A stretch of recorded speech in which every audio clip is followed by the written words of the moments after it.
الحمدللہ رب العالمین والصلاة والسلام علی سید الانبیاء والمرسلین وعلی آلہ واصحابہ وازواجہ اجمعین الی یوم الدین۔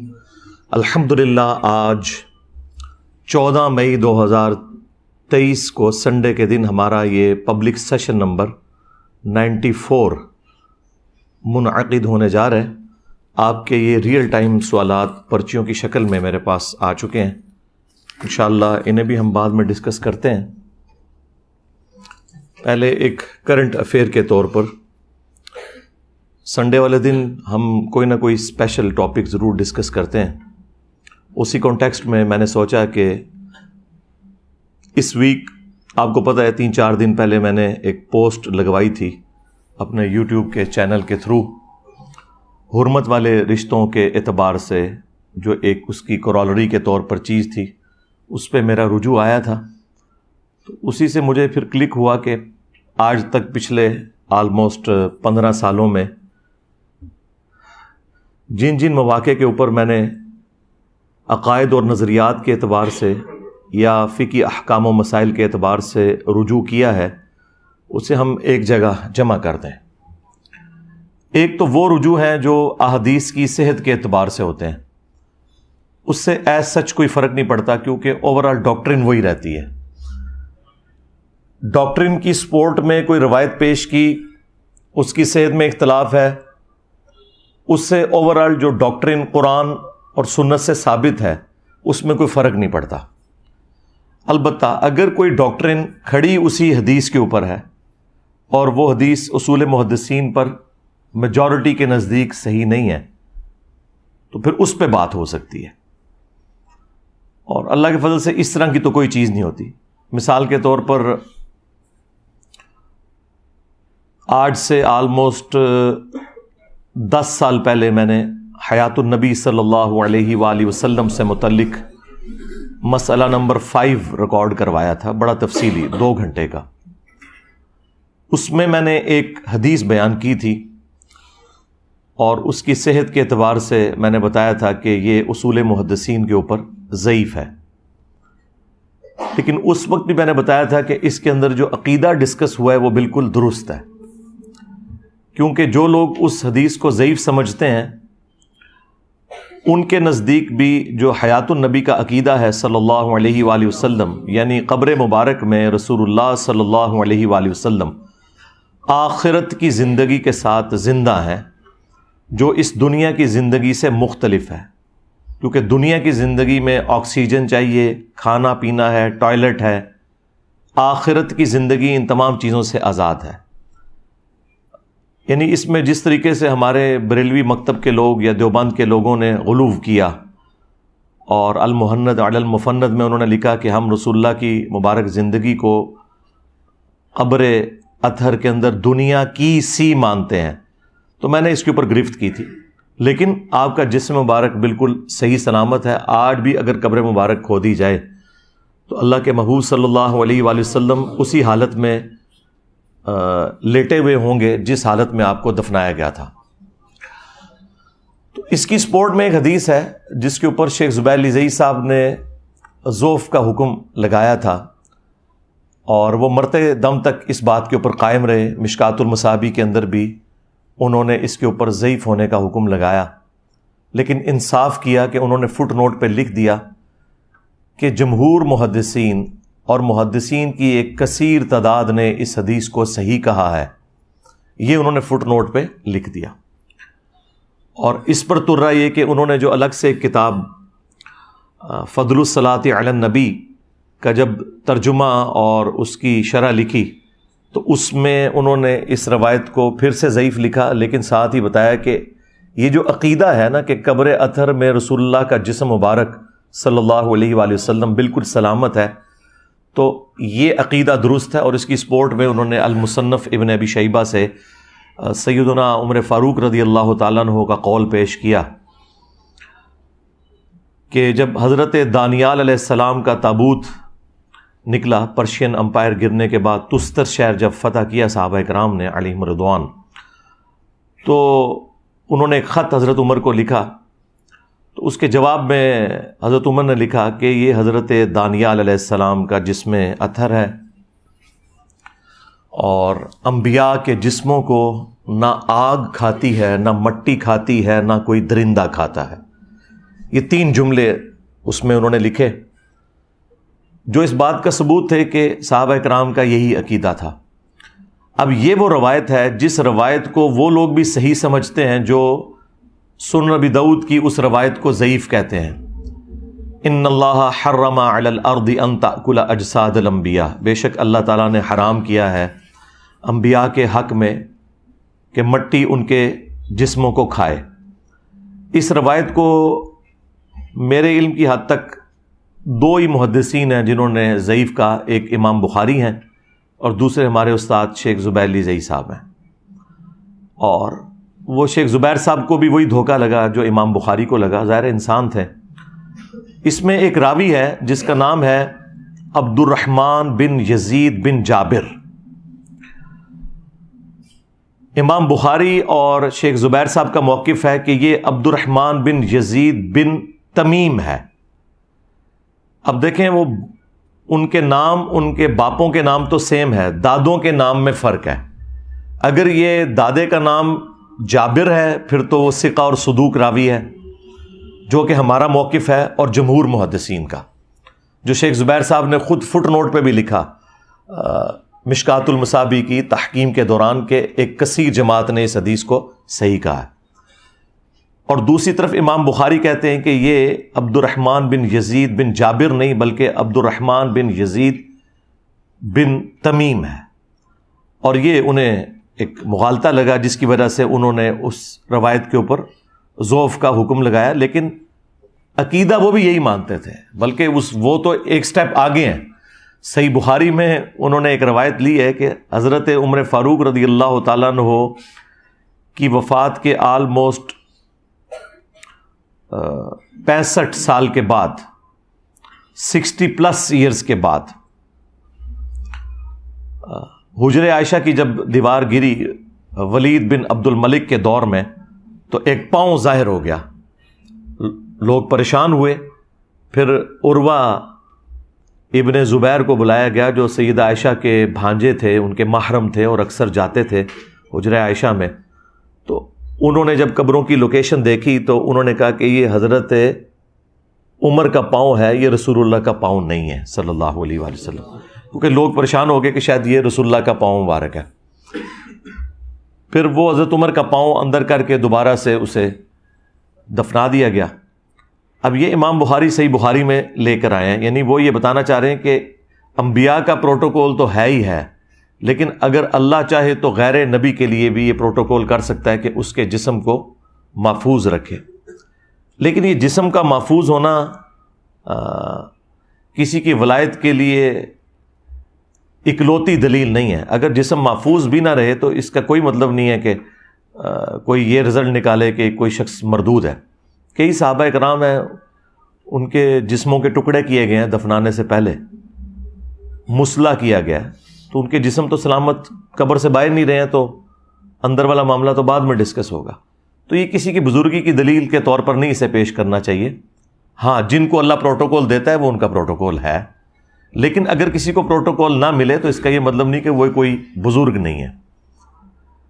یہ بالکل غلط عقیدہ لوگوں نے بنا لیا ہے کہ محمد کے غلاموں کا کفن میلا نہیں ہوتا، یہ بالکل جھوٹ ہے۔ ہاں، سائبیریا میں دفن کر دیں تو محمد کے غلام چاہے کافر ہوں یا مسلمان، ان کا کفن میلا نہیں ہوگا، ان کے جسم میں بھی کیڑے نہیں پڑیں گے۔ وہ تو ظاہر ہے وہاں پہ ٹیمپریچر ہی اتنا ہے، لو ہے کہ وہ فریزنگ پوائنٹ سے نیچے ہے، تو وہاں پہ تو یہ ایشو نہیں ہوگا۔ ایک پیورلی سائنٹیفک فنامنا ہے۔ البتہ عرب کی سرزمین میں اگر کسی کی لاش سلامت نکلتی ہے تو ظاہر ہے یہ سائنٹیفک فنامنا نہیں ہے، اللہ تعالیٰ کا خصوصی پروٹوکول ہے، تو ہو سکتا ہے کسی کے لیے۔ تو اب یہ جو روایت تھی ابو داؤد کی مشکات والی، اس کو شیخ زبیر صاحب مرتے دم تک ضعیف کہتے رہے،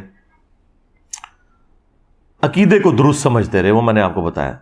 اب اس کے اوپر میں نے 8 سے 10 سال پہلے اس روایت کو ضعیف ڈکلیئر کیا تھا، لیکن اس وقت بھی میں نے بتایا تھا کہ اس کو لوگ صحیح بھی سمجھتے ہیں اور اس کو سپورٹیو صحیح روایتیں بھی موجود ہیں، بلکہ اس سے بڑھ کر قرآن میں یہ عقیدہ موجود ہے کہ حضرت سلیمان علیہ السلام لاٹھی کے سہارے کتنی دیر تک ان کی جو لاش ہے وہ اسی حالت میں رہی، اور لاٹھی کو دیمک چاٹ گئی، اور وہ لاٹھی جب ٹوٹی تو پھر وہ زمین پہ ان کا جسم اثر آیا۔ اور یہ کوئی بزرگ کا جسم ہوتا تو کہتے جی جیسے ہی تھلے جان لگے تو تھلے فرشتے آ گئے، ایویں کہانیاں بنا لیندے نے۔ تو قرآن میں تو واضح ہے کہ وہ زمین پہ گر پڑے، تو پھر جنوں کو پتہ چلا کہ وہ تو فوت ہو چکے ہیں۔ تو یہ قرآن میں جو آیت مبارکہ ہے یہ اس بات کی دلیل ہے کہ نبیوں کے جسم مرنے کے بعد بھی اللہ تعالیٰ سلامت رکھتا ہے، لہٰذا وہ لوگ جو احادیث کے منکر ہیں ان کے لیے یہ بہت بڑی دلیل کے طور پر اور پھکی کے طور پر آپ پیش کر سکتے ہیں کہ اس عقیدے کی اصل قرآن کے اندر ہے۔ اور باقی تو کئی احادیث اس پر گواہ ہیں جو میں ڈسکس کر چکا ہوں۔ اب اس طرح کے جو رجوع ہوتے ہیں نا، میں اس زمانے میں اگر اس روایت کو ضعیف کہتا تھا، اور آج میں سمجھتا ہوں کہ شیخ زبیر صاحب اور امام بخاری کا موقف غلط تھا، تو اوریجنل ڈاکٹرن اس وقت بھی میری وہی تھی، اوریجنل ڈاکٹرن آج بھی وہی ہے۔ اس طرح کے جو رجوع ہوتے ہیں نا، یہ ایز سچ ان کو ریکارڈنگ میں یعنی اسپیسیفکلی لانے کی ضرورت نہیں ہے، لیکن میں جستا جہاں جہاں وہ چیز آتی ہے وہ اسکیٹرڈ فارم میں ڈسکس ضرور کرتا ہوں۔ میں آج کی ریکارڈنگ کے حوالے سے بات کر رہا ہوں کہ اس میں اب میں اس طرح کی چیزیں اگر ڈسکس کروں تو شاید 2 گھنٹے لگ جائیں۔ میں آج صرف وہ چیزیں ڈسکس کروں گا جو عقائد اور نظریات کے طور پر یا فقہی احکام و مسائل کے طور پر میں نے وقتاً فوقتاً پچھلے آلموسٹ 15 سالوں کے اندر جو رجوع کیے ہیں، اور وہ ہمارے اسٹوڈنٹس کو معلوم ہے، وہ کوئی اتنے بڑے کوئی چیزیں نہیں ہیں کہ جن کے اوپر کوئی ہنگامہ کھڑا کیا جائے، لیکن بہتر یہ ہے کہ میں اپنی زندگی کے اندر اسے ایک جگہ پہ جمع کر کے کوئی مستقبل میں آنے والے لوگوں کے لیے پرابلم کریٹ نہ ہو، اس حوالے سے ریکارڈنگ کروا دوں۔ اور میں نے اکثر عرض کیا کہ پرانے بزرگوں کی تعلیمات کے حوالے سے آپ کو مختلف اقوال ملتے ہیں۔ ایک مسئلے میں امام ابو حنیفہ رحمۃ اللہ علیہ، امام شافعی رحمۃ اللہ علیہ کے اتنے اقوال ملتے ہیں، آدھے شاگرد کہتے ہیں نہیں ان کا آخری موقف یہ تھا، دوسرے کہتے ہیں نہیں یہ تھا، اور وہ جھگڑا آج تک چلتا آ رہا ہے۔ اللہ کے فضل سے میرے کیس میں ایسی کوئی چیز نہیں ہوگی، کیونکہ میں نے جو کچھ عوام کے سامنے رکھا ہے وہ ویڈیوز کی فارم میں ہے۔ ویڈیوز کی اپلوڈنگ ڈیٹ موجود ہوتی ہے، میں ہر ویڈیو سے پہلے اس کی ڈیٹ بتا دیتا ہوں کہ آج کون سا دن ہے، پلس وقت کے ساتھ ساتھ میرے جو حالات و واقعات مجھ پہ وارد ہو رہے ہیں، میں وقت کے ساتھ ساتھ بڑھاپے کی طرف شفٹ ہو رہا ہوں۔ ظاہر ہے 8 سے آپ 5 سال پہلے کی میری ویڈیو دیکھیں گے، اس میں آپ کو سفید بال کم نظر آئیں گے، اب زیادہ نظر آ رہے ہیں، تو تمام قرائن آپ کو بتا دیں گے کہ یہ ویڈیو پرانی ہے یا نہیں ہے۔ ہمارے کیس میں ایسا کوئی جھگڑا ہوگا ہی نہیں، اور سب سے بڑھ کر پرانے بزرگوں نے تو اپنی تعلیمات جو پیش کی، ان کے شاگردوں نے جو اس میں طبع آزمائی کی، وہ اپنی جگہ، ہم نے تو ایسا کوئی کام کیا ہی نہیں کہ اپنے کوئی فتوے جاری کریں۔ ہم نے قرآن و سنت کی روشنی میں یہ ضرور بتایا کہ اس مسئلے میں فلاں امام کا موقف درست ہے، فلاں کا غلط ہے، لیکن اپنی ذاتی رائے کوئی بھی نہیں رکھی۔ میرا یہ دعویٰ ہے کہ میرا کوئی ایک نظریہ بھی ایسا نہیں ہے جو مجھ سے پہلے پلانٹ ارتھ پہ ایگزسٹ نہ کرتا ہو۔ میں نے جتنے عقائد اور نظریات اڈاپٹ کیے وہ کسی نہ کسی فارم کے اندر ایگزسٹ کرتے تھے۔ ہاں یہ ضرور تھا کہ کوئی ایک فرقہ اس کو لے کے چل رہا تھا، باقی فرقے انکار کرتے تھے، اور بعض معاملات ایسے تھے جو باقی فرقے لے کے چل رہے تھے، یہ فرقے انکار کرتے تھے۔ لیکن آپ کوئی پن پوائنٹ ایک ایسا عقیدہ اور نظریہ سامنے نہیں رکھ سکتے کہ جناب یہ آپ کا ایسا نظریہ ہے جو آپ سے پہلے کسی بھی مسلمان فرقے کا نہیں تھا۔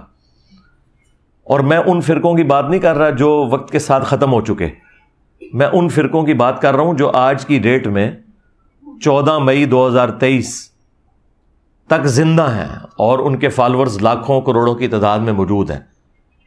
تو میرے ہر عقیدے کی دلیل اس حوالے سے موجود ہوگی کہ کوئی نہ کوئی فرقہ اسے اون کرتا ہوگا۔ لہٰذا یہ کہنا کہ میں نے کوئی نیا نظریہ لانچ کیا، یہ بالکل غلط ہے۔ اگر نیا نظریہ لانچ کیا ہوتا تو وہ عقیدہ پہلے موجود نہ ہوتا۔ ہاں چونکہ آپ کا بلٹ اپ اپنے خاص فرقے میں ہوا، آپ نے وہ بات کبھی سنی نہیں ہے۔ یعنی قتل عمار والی حدیث اگر کسی وہابی نے، کسی بریلوی نے، دیوبندی نے نہیں سنی بھی تو اس میں میرا کیا قصور؟ وہ بخاری میں تو لکھی ہوئی تھی 2812۔ اسی طریقے سے اگر غدیر خم کی حدیث کسی سنی نے نہیں سنی قرآن اور اہل بیت تو اس کا قصور تھا، وہ مسلم شریف میں لکھی ہوئی تھی 6225 سے 6228 تک. اب ان کے بڑوں نے انہیں سلیکٹو اسٹڈی کے دوران وہ چیزیں چھڑوا دیں اور نہیں بتائیں، اور اس کے متبادل روایتیں بتانا شروع کر دیں جو دور کی کتابوں میں تھی، جو مین سٹریم کی کتابوں میں تھی وہ چھپا لیں. تو اس میں تو آپ اپنے بزرگوں کو روئیں، مجھے رونے کی کیا ضرورت ہے؟ تو اس طرح کے جو ایشوز ہوتے ہیں اس میں میری کوشش ہوتی ہے کہ وہ تمام چیزیں میں کتابوں سے دکھاؤں، اس کے بعد آپ جانیں اور کتابیں جانیں. میری ذمہ داری ہے آپ کو آیت کا نمبر بتانا، حدیث کا نمبر بتانا، پھر اس سے بڑھ کر ہم اس حدیث کا امیج ڈسپلے بھی کروا دیتے ہیں. بس اب ایک کام رہ گیا کہ امام بخاری خود قبر سے نکل کے تو کہیں 2812 تقتلہ الفئۃ الباغیہ یدعوہم الی اللہ ویدعونہ الی النار. افسوس اے عمار، تجھے باغی جماعت قتل کرے گی، تو انہیں اللہ اور جنت کی طرف بلائے گا، وہ جماعت جہنم کی طرف بلائے گی. اب یہ امام بخاری خود آ کے ویڈیو میں کہہ دیں بس یہ رہ گیا، اس سے پہلے سارے سٹیپ ہم نے طے کروا دیے. جب آپ کو حدیث کا نمبر بتا دیا، حدیث کا اوریجنل جو امیج تھا وہ ڈسپلے کروا دیا، عربی حدیث بھی اردو بھی، تو پیچھے کچھ رہ تو نہیں گیا. اور ظاہر ہے کہ یہ جو سٹیپ ہے وہ تو میں نہیں طے کروا سکتا، وہ تو قرآن کا واضح فتویٰ ہے کہ جو مر گیا وہ قیامت سے پہلے دنیا میں واپس نہیں آنے کا.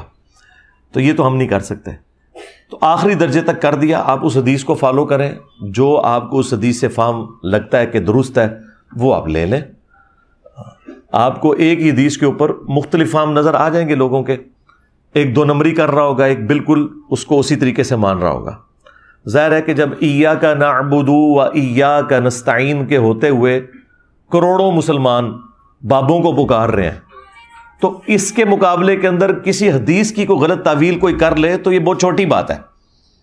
مجھے بتائیں جب قرآن کی واضح آیت ہے کہ آپ نے دعا اللہ سے کرنی ہے، پھر لوگ مرے ہوئے بابوں کو پکار رہے ہوں دعا کے اندر، تو واضح قرآن کی آیت کے وہ مخالف چل رہے ہیں نا. اب آپ کہیں نہیں جی دونوں طرف لوگ موجود ہیں، اور ہمارے لیے تو بدقسمتی ہے کہ زیادہ مسلمانوں کی تعداد تو ان لوگوں کی ہے جو قبروں سے مانگ رہے ہیں، مرے وہ ان کو پکار رہے ہیں. تو اب آپ کہیں گے ان کی تعداد زیادہ ہے لہٰذا ہم ایاک نعبد و ایاک نستعین میں سے یا علی مدد ثابت کر دیں، یا عبد القادر جیلانی مدد ثابت کر دیں، یا معین الدین چشتی پار لگا دے کشتی، یا بہاو الحق بیڑا تک جڑا میں ڈوب دیتا، تو وہ ثابت کرنا شروع کر دیں. تو ایسا نہیں ہوگا. اس طریقے سے قتل مار والی حدیث سے چاہے پرانے کسی بزرگ نے کوئی اس حدیث کے ساتھ کھلواڑ کرنے کی 2 نمبری کی کوشش کی، خواہ آج کوئی کر رہا ہے، وہ آپ کو پتہ چل جائے گا کہ جب کروڑوں لوگ قرآن کی آیات کے ساتھ یہ کچھ کر سکتے ہیں تو حدیثیں تو ان کے سامنے شاہی کوئی نہیں. تو لہٰذا وہ آپ چھوڑ دیا کریں، آپ ٹیکسٹ کو فالو کریں جو اللہ کے نبی علیہ السلام نے فرمایا، اور جو اس کا صحیح فہم بیان کر رہا ہے قرآن و سنت کے مطابق وہ آپ لیں، اور جو بنو امیہ کی نوکری اور چاکری کر رہا ہے اس کو چھوڑ دیں. وہ اپنے ریال حلال کر رہا ہے، اس نے کرنے ہیں، سیدھی سی بات ہے. اس کا تو ہمارے پاس کوئی علاج نہیں ہے. یہ غم جو بنو امیہ کے خدمت گزاروں کو میں نے لگا دیا، یہ میں نے آپ کو پہلے ہی پریڈکٹ کیا ہے کہ اب قیامت تک یہ غم ان کی قبروں میں ان کے ساتھ جائے گا، الا یہ کہ یہ امام مہدی کے ہاتھ پر بیعت کر کے اور مان لیں کہ ہاں جی امام مہدی آپ کے ابا جان کے ساتھ دھوکہ کیا تھا بنو امیہ نے، اور آپ کے ابا جان کو شہید کیا تھا بنو امیہ نے. تو ظاہر ہے امام مہدی تو آپ کو پتہ ہے وہ تو آل فاطمہ سے ہیں، وہ بنو امیہ کی چاکری تو نہیں کریں گے، یہ تو نیچرل چیز ہے. اور ابھی بھی جتنے دنیا میں سید موجود ہیں انہیں یہ عقیدہ بالکل کلیئر ہے کہ اہل بیت کے ساتھ کیا ظلم کیے ہیں بنو امیہ نے. تو امام مہدی کو تو ویسے ہی اللہ تعالیٰ کی تائید بھی حاصل ہوگی اس حوالے سے. تو اس لیے وہ وقت آنے سے پہلے پہلے توبہ کر لیں، مرنے سے پہلے اے مسلمان کر لے اس پہ غور. کتابوں کا خدا اور ہے، بابوں کا خدا اور. اگرچہ بابے بھی اسی خدا کو مانتے ہیں لیکن ان کوالٹیز کے ساتھ نہیں مان رہے جو قرآن و سنت میں آئے. تو میں وہ چیزیں ڈسپلے اس لیے کرواتا ہوں، اور میں بار بار اپنی ویڈیوز میں کہتا ہوں کہ میرا اپنے آپ سے بھی لانے برات ہے. اگر میں نے کوئی بات بتائی اور حدیث میں اس سے مختلف الفاظ تھے کچھ، بس آپ حدیث کو فالو کریں. میں نے حدیث ڈسپلے اس لیے کروائی ہے کہ آپ اسے فالو کر لیں. تو جب کوئی شخص اپنے آپ سے لانے برات کر رہا ہے، احادیث ڈسپلے کروا کے، قرآن کی آیات کے نمبرز ڈسپلے کر کے، وہ نیچے ڈسپلے کروا کے، تو اس سے تو کوئی گلا شکوہ ہونا ہی نہیں چاہیے. گلا شکوہ تو ان لوگوں کے ساتھ ہے کہ جنہوں نے سواریاں سوار کی مکے اور مدینے کا نام لے کر اور پھینکی جا کے اجمیر میں، بغداد میں، دیوبند میں اور بریلی میں اللہ اور اس کے رسول صلی اللہ علیہ وآلہ وسلم کے نام کے اوپر چندے اکٹھے کیے اور اپنی توندیں بڑھائیں، ان سے آپ گیلا شکوہ کریں، میرے سے کیا لینا دینا؟ نہ میری کوئی چندہ بک، نہ کوئی مدرسہ، نہ کوئی مسجد، نہ کوئی اس طرح کی لیگیسی چھوڑی ہے کہ میرے بعد آنے والے لوگ اس میں سے کچھ کماتے رہیں گے، ایسی کوئی چیز نہیں ہے۔ اور میں نے اس سسٹم کے بعد نہ تو کوئی پولیٹیکل جماعت بنائی کہ میں پرائم منسٹر بن جاؤں، میں نے اس سسٹم سے سوائے اپنی لائف کو ونریبل کرنے کے اور ایک مشکل زندگی کا انتخاب کرنے کے، میں نے دنیا میں اور کچھ بھی اس سے حاصل نہیں کیا، اپنی جیب سے ہی لگا رہے ہیں۔ لہٰذا جو لوگ یہ کہتے ہیں کہ انجینئر صاحب کو اس میں سے نکالنا چاہ رہے ہیں، تو میں نے ان کو چیلنج دیا ہے کہ آپ پوری اسلامک ہسٹری میں پھر میری طرح کی کوئی مثال بتائیں کہ ہاں آپ سے پہلے بھی ایک بندہ آیا تھا، وہ اس طرح کا سارا کام ڈال کے گیا اور اینڈ پہ اس نے یہ کیا تھا۔ ایک بندہ ان کو ملتا ہے مولانا مودودی، اور ان کے بارے میں بھی جو کچھ انہوں نے جھوٹ بولا، اللہ کے فضل سے لعنتیں پڑی ان کے بزرگوں کے اوپر، ایک ایک بات غلط ان کے بزرگوں کی ثابت ہوئی۔ کہتے تھے یہ مہدی ہونے کا دعویٰ کرے گا، یہ نبی ہونے کا دعویٰ کرے گا۔ آج مودودی صاحب کو فوت ہوئے آلموسٹ 44 سال گزر چکے ہیں، 4 دہائیاں گزر چکی ہیں۔ کسی ان کے بزرگ یا ان کے ماننے والوں نے جا کے قبر پہ ان سے معافی نہیں مانگی کہ تمہارے اوپر ہم جھوٹے الزام لگاتے رہے۔ ایسی لعنت پڑی ہے ایک اللہ کے ولی کے ساتھ دشمنی کرنے کے سبب، ان کے دلوں پہ مور لگ گئی ہے۔ توبہ کی توفیق تب ملتی ہے جب مور اللہ تعالیٰ اٹھا لے، تو وہ مور تو نہیں اٹھنی، وہ اللہ ہی اٹھا سکتا ہے۔ تو یہ جو لعنت انہوں نے کمائی وہ ان کی قبر تک ان کے ساتھ جانی ہے۔ میرے ساتھ بھی جو کچھ کر رہے ہیں مجھے تو اس سے کوئی فرق نہیں پڑنا، میں تو رسول اللہ کے قدموں میں پہنچ جاؤں گا انشاءاللہ صلی اللہ علیہ وآلہ وسلم۔ لیکن جو ان کے ساتھ اللہ نے میرے ذریعے کروانا تھا وہ تو کروا دیا۔ ہاں جی، فرقوں کی دکانیں بند، the damage has been done، ٹھیک ہے۔ لہٰذا اب آپ ان کی چیخیں انجوائے کریں، ہاں ایک بڑی بوتل رکھ کے 1.5 لیٹر کی، یا بڑا میری طرح کوئی مگ رکھ لیں دودھ پتی کا، اور 7 چپسوں کا پیکٹ یا گھر کے بنے ہوئے چپس، اور ان کی چیخیں انجوائے کریں بس۔ دیکھیں یہ لوگ ہر اتوار کو بیٹھے ہوتے ہیں کہ میں شاید ان کے نام لے کے انہیں ڈسکس کروں گا، دیکھ لیں کتنے بڑے بڑے یہ ہنگامے کرتے ہیں، میں ان کو اس قابل بھی نہیں سمجھتا کہ ان کا نام لے کے ان کے کسی ایشو کو ڈسکس بھی کروں۔ یہ کتنی بڑی سزا ہے جو میں نے دنیا میں ان کو دے دی ہے۔ ہر اتوار بےچارے بیٹھے ہوتے ہیں، ہمارے وہ ایجنسیوں کے لوگ بھی بےچارے یہاں ریکارڈنگ کرنے آئے ہوتے ہیں کہ شاید انجینئر صاحب کچھ بولیں گے۔ انجینئر صاحب کیوں بولیں؟ انجینئر صاحب تو ان کے بڑوں کو کچھ نہیں سمجھتے ہیں، یہ تو شاہی کوئی نہیں، ٹھیک ہے نا۔ تو اللہ کے فضل سے ہمارے ایک نعرے نے ان کے اگلے پچھلے سارے دفنا دیے ہیں کہ میرے نبی سا ہے ہی کوئی نہیں، تیرے بابے تھے شے ہی کوئی نہیں، ٹھیک ہے۔ صلو علی محمد وعلی محمد، اللہم صلی علی محمد وعلی آل محمد واصحاب محمد وازواج محمد اجمعین الی یوم الدین۔ تو میں عرض کر رہا تھا کہ ہم جب آیات اور احادیث ڈسپلے کروا دیتے ہیں تو ہم خود ہی اعلان برات کر دیتے ہیں کہ آپ نے ٹیکسٹ کو فالو کرنا ہے، اس کے بعد کوئی ہم سے گلہ شکوہ بالکل نہ کرے۔ اس سے زیادہ اور اچھا کیا طریقہ ہو سکتا ہے کہ آپ عوام کو سیدھا قرآن اور سنت کے ساتھ جوڑیں، جو قرآن میں ہمیں حکم بھی ہے۔ سورۃ النساء کی آیت نمبر 59 ہے، اعوذ باللہ من الشیطان الرجیم، بسم اللہ الرحمن الرحیم، یا ایہا الذین آمنوا اطیعوا اللہ واطیعوا الرسول، اے ایمان والو اطاعت کرو اللہ کی اور اطاعت کرو اس کے رسول کی، عز وجل وصلی اللہ علیہ وآلہ وسلم، وَأُولِي الْأَمْرِ مِنْكُمْ، اور اپنے حکمران کی بھی، اپنے بڑے کی بھی، لیکن اس کے ساتھ اطاعت کا لفظ نہیں آیا تاکہ اسے کوئی ایبسولوٹ نہ مان لے، ریلیٹیو ہی مانا جائے، لیکن ساتھ ہی پھر آیا فَإِن تَنَازَعْتُمْ فِي شَيْءٍ فَرُدُّوهُ إِلَى اللَّهِ وَالرَّسُولِ، اگر تمہارا حکمران سے بھی جھگڑا ہو جائے، اپنے بڑے کے ساتھ بھی ہو جائے جھگڑا، تو معاملے کو تم نے پلٹانا ہے اللہ اور اس کے رسول کی طرف، یعنی رسول اللہ کی وفات کے بعد قرآن و سنت کی طرف۔ ظاہر ہے جب تک رسول اللہ دنیا میں موجود تھے تو ظاہر ہے اللہ اور اس کے رسول کی طرف مراد یہ ہے کہ رسول اللہ سے ہی پوچھا جائے جا کے۔ نبی اسلام کی وفات کے بعد آج کی ڈیٹ میں یا صحابہ کرام کے دور میں قرآن و سنت کی طرف آپ نے معاملے کو پلٹانا ہے۔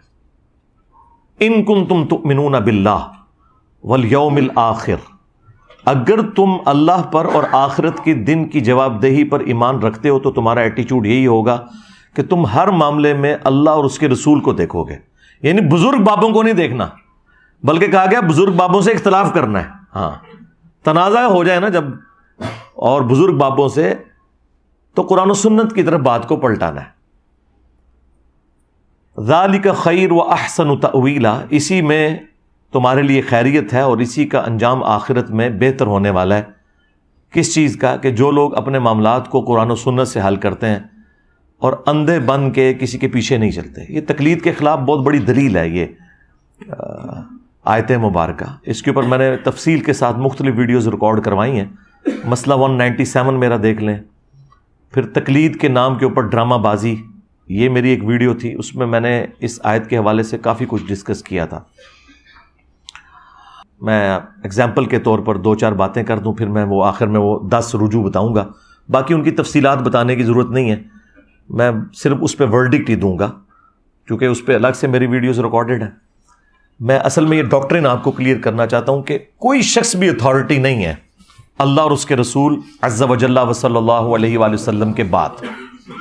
ایون خلفائے راشدین بھی ہیں نا، جن کی پیروی کا ہمیں حکم ہے، علیکم بسنتی و سنت الخلفاء الراشدین المہدیین، ان کی بھی اطاعت ایبسولوٹ نہیں ہے.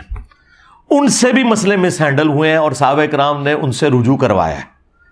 تو سرکار اگر خلفائے راشدین کا یہ حال ہے تو باقی اصحاب تو شاہی کوئی نہیں، یعنی جن کے پیچھے اللہ کے رسول کھڑے ہوئے ہیں اور فرما رہے ہیں کہ میرے بعد تم بہت اختلاف دیکھو گے، دین میں نئی نئی بدعتوں سے بچنا اور میری سنت اور میرے ہدایت یافتہ خلفائے راشدین کی سنت کو داڑھوں سے مضبوطی سے پکڑ لینا. جن کے پیچھے رسول اللہ کھڑے ہوئے ہیں ان کے بارے میں بھی قرآن و سنت میں کئی چیزیں ہمیں ملتی ہیں اس حوالے سے کہ انہوں نے قرآن و سنت کی روشنی میں اپنے معاملات سے رجوع کیا. احادیث میں اس طرح کے بہت واقعات موجود ہیں. اسی میں سے میں سیمپل کے طور پر ایک بڑے ہارڈ لائنر خلیفہ راشد سیدنا عمر فاروق رضی اللہ تعالیٰ عنہ، جو اپنی مینجمنٹ میں بھی سٹرونگ تھے، علم کے اعتبار سے بھی سٹرونگ تھے، ڈیسیژن میکنگ کے اوپر بھی سٹرونگ تھے، اور ان کا روب اور دبدبا بھی تھا اپنی رعایا کے اوپر. ان کی مینجمنٹ کوئی ڈھیلی نہیں تھی. ان کی مثال بخاری اور مسلم میں آئی ہے. یہ ویسے تو ایک ہی مثال کافی ہے ان لوگوں کے لیے جنہوں نے اپنے بزرگ بابوں کو خدا کا درجہ دیا ہوا ہے.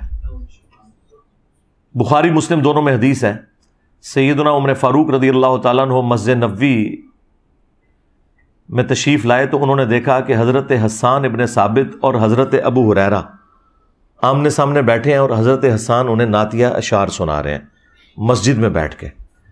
تو سیدنا عمر نے انہیں تیکھی نظروں سے دیکھا، زبان سے کچھ نہیں بولا. خلیفہ راشد بھی ہیں، روب بھی ہے، اور دیکھ رہے اس شخص کی طرف ہیں جو شاعر ہے، جو بےچارے ول میں بھی بڑے کمزور ہوتے ہیں، بالکل ممی ڈیڈی ہوتے ہیں، آپ کو پتا ہے جو شاعر لوگ ہوتے ہیں ان میں کوئی سختی. اور حضرت حسان کے بارے میں اگر آپ دیکھیں تو کسی میدان جنگ میں بھی یہ سامنے نہیں جا سکے، شاعر ٹائپ تھے، ان کی ذرا مزاج ہی کچھ اور تھا. ان سے زیادہ تو صحابیات جو ہیں وہ میدان جنگ میں پرفارم کرتی تھی. اچھا، لیکن یہاں دیکھیں کیسی دلیری ان کے اندر آئی ہے. صرف دیکھا ہے حضرت عمر نے، اور ان کا عمر اس طرح نہ دیکھ میری طرف، تجھ سے بہتر شخص مسجد میں ہوتا تھا، میں انہیں بھی نعتیہ اشعار سناتا تھا، محمد رسول اللہ صلی اللہ علیہ وآلہ وسلم. اب حضرت عمر تو ایک دفعہ ہل گئے نا کہ یار یہ بندہ کون سا بول رہا ہے. انہوں نے کہا کہ اپنا گواہ لے کر آؤ. انہوں نے آگے سے نہیں کہا علیکم بسنتی و سنت الخلفاء الراشدین المہدیین. ان کو پتا تھا کہ جناب جب رسول اللہ کی بات آ گئی تو پھر میں تے شاہی کوئی نہیں. سرکار ایڈی میں تمہیں گل دسی ہے نا، شاہی کوئی نہیں، یہ ہر جگہ فٹ ہوتا جائے. تو حضرت حسان نے کہا کہ اے امیر المومنین، یہ حضرت ابو ہریرہ بیٹھے ہیں، ان سے پوچھیں. تو حضرت ابو ہریرہ نے کہا کہ میں گواہی دیتا ہوں کہ نبی صلی اللہ علیہ وآلہ وسلم نہ صرف نعتیہ اشعار سنا کرتے تھے بلکہ آپ دعا فرمایا کرتے تھے، اے اللہ روح قدس کے ذریعے حسان کی مدد فرما جس طرح تو نے عیسیٰ ابن مریم کی مدد کی تھی. وَأَيَّدْنَاهُ بِرُوحِ الْقُدُسِ جو سورۃ البقرہ میں آیا. تو حضرت عمر خاموش ہو کے وہاں سے چلے گئے، یعنی یہ خاموشی میں ان کا رجوع تھا. اب اس ایک واقعے سے کتنے رزلٹ نکلتے ہیں؟ نمبر 1، خلیفہ راشد جس کی پیروی کا حکم ہے نا، وہ بھی اگر قرآن و سنت کے خلاف بات کرے تو آپ نے اس سے بھی اختلاف کرنا ہے. نمبر 2، خلیفہ راشد حضرت عمر جیسا ہو کہ بھی جب وہ دلیل سنتا ہے حدیث کی تو وہ سرنڈر کر جاتا ہے اپنے غلط فتوے سے. نمبر 3، حضرت عمر جیسا ذہین شخص نبی علیہ السلام کا قریبی ساتھی، اس پہ بھی کچھ احادیث ایسی تھیں جو نہیں پہنچ سکی، تو سرکار پھر ابو حنیفہ، مالک، شافعی، اعمہ میں نمبر تھے، شاہی کوئی نہیں، رحمہم اللہ اجمعین۔ اچھا، اب یہ میرا جملہ کاٹیں گے اور کہیں گے وہ انجینئر صاحب اپنے مقابلے میں کہہ رہے ہیں شاہ کوئی نہیں۔ یہ کاٹا کریں، اس طرح کیا کریں، کیونکہ آپ کے اس طرح کے چھوٹے چھوٹے کلپ کاٹنے کی برکت سے ہی تو اتنی رونق لگ گئی دنیا میں۔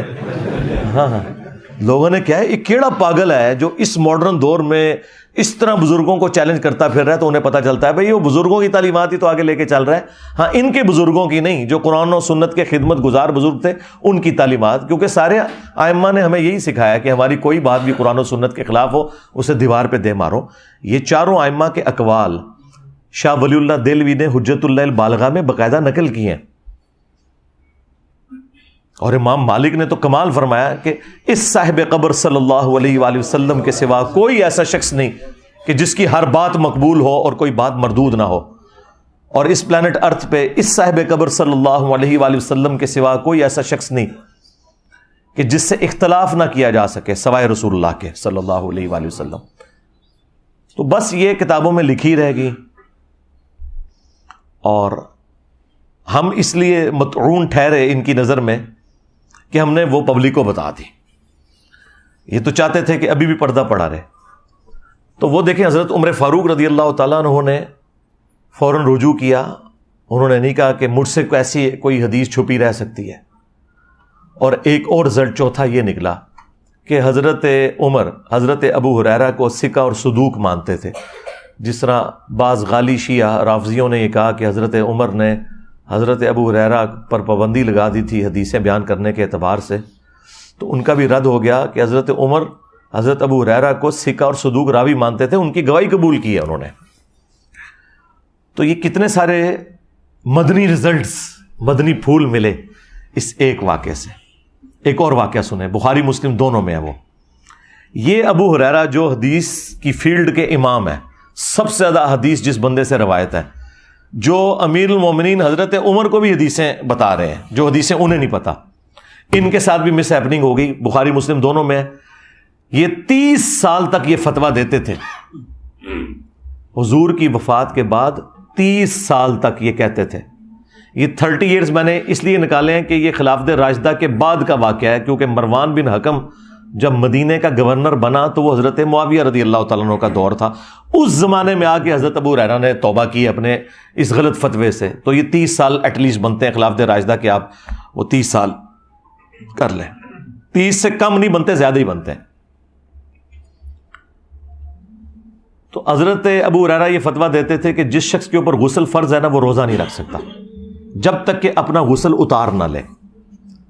جب مروان مدینے کا حاکم بنا تو اس نے امہات المومنین کے پاس کچھ لوگوں کو بھیجا، تو سیدہ عائشہ نے، باقی بیویوں نے بتایا کہ ام سلمہ نے علیہم السلام کہ یہ تو فتویٰ ان کا بالکل غلط ہے، نبی علیہ السلام جنبی ہوتے تھے، احتلام کی وجہ سے نہیں، کسی اور وجہ سے، یعنی وہ میاں بیوی کے ازدواجی تعلق کو انہوں نے پردے میں بیان کیا، اور نبی علیہ السلام سحری کر کے روزہ رکھ لیتے تھے اور فجر کا وقت داخل ہونے کے بعد غسل اتارا کرتے تھے۔ یعنی جنبی شخص کے لیے یہ ضروری نہیں کہ پہلے غسل اتارے اور پھر روزہ رکھے، نہیں، تسلی سے سحری کرے، سحری کا وقت ختم ہو گیا کوئی مسئلہ نہیں ہے، فجر کا وقت داخل ہو گیا، اب فجر کی نماز سے پہلے غسل کر لے تو اس کا روزہ بھی درست، اور اس وقت وہ نماز پڑھ لے غسل کر کے۔ اب یہ جب حضرت ابو ہریرہ تک بات پہنچی تو اب نبی کی بیویاں جب گواہی دے دیں، پھر ابو ہریرہ تو شاہی کوئی نہیں، ظاہر ہے وہ تو بالکل حضور کی آئلی اور پرسنل زندگی روایت کر رہی ہیں، اس کے بعد تو کوئی گنجائش نہیں رہتی نا کہ کوئی اس طرح کی بات کرے۔ تو حضرت ابو ہریرہ اپنے اس فتوے سے پیچھے ہٹ گئے اور ان کا یہ میری ذاتی رائے تھی، میں کسی حدیث کی بنیاد پہ ایسی بات نہیں کر رہا تھا۔ تو یہ صحابہ کرام کا ایٹیچیوڈ تھا۔ ایک اور حدیث بخاری مسلم کی بڑی رکت انگیز ہے۔ ایک انصاری صحابی کو نبی علیہ السلام نے ایک مہم پر بھیجا اور ساتھ ان کو امیر بنایا اور ساتھ ان کے قافلہ روانہ کیا۔ راستے میں ان کی تلخ کلامی ہوئی اپنے سب آرڈینیٹس کے ساتھ، تو انہیں اتنا غصہ آیا، انہوں نے کہا کہ آگ کا ایک الاؤ جلاؤ بہت بڑا.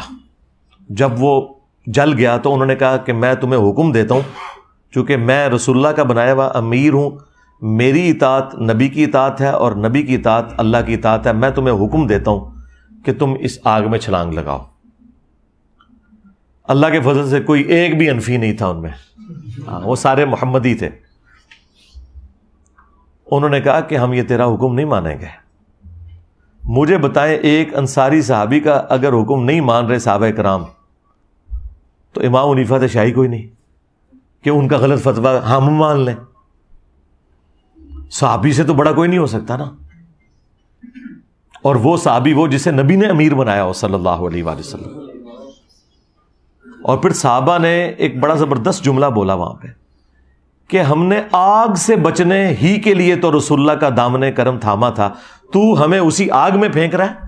تیرا یہ فتویٰ نہیں مانیں گے، ہاں جی، تیرا قیاس نہیں مانیں گے، تیرا اجتہاد نہیں مانیں گے، تیری تقلید نہیں کریں گے. واپسی پہ یہ مقدمہ جب نبی الاسلام کی بارگاہ میں پیش ہوا تو آپ نے اس پہ پھر مہر لگائی بڑے سخت الفاظ میں. آپ نے فرمایا کہ اگر تم اس آگ میں کود جاتے تو سیدھے جہنم کی آگ میں جا کے نکلتے. استغفر اللہ. یعنی ادھر بھی آگ میں جلتے اور آگے بھی آگ میں. کس کی تقلید کر کے، کس کا قیاس اور اجتہاد مان کے؟ ایک صحابی کا. تو سرکار تو اڑے امام تھے، پھر شاہی کوئی نہیں. پھر آپ علیہ السلام نے فرمایا کہ مخلوق کی اطاعت صرف معروف میں ہے، منکر میں نہیں. اللہ کی نافرمانی میں کسی مخلوق کی اطاعت جائز نہیں ہے. یعنی آپ نے دیکھنا ہے کہ اللہ نے کیا فرمایا، اس کے رسول نے کیا فرمایا عز و جل و صلی اللہ علیہ وآلہ وسلم. یہ تو میں صرف آپ کو وہ واقعات بتا رہا ہوں جو بخاری مسلم میں رپورٹ ہوئے ہیں. صحابہ ورسز صحابہ. اب کسی کو وہاں آ سکتا ہے کہ نیچے سے کوئی مثال دیں تو سرکار وہ سن لو، پھر بڑی تگڑی مثال جائے. صحیح مسلم 4776.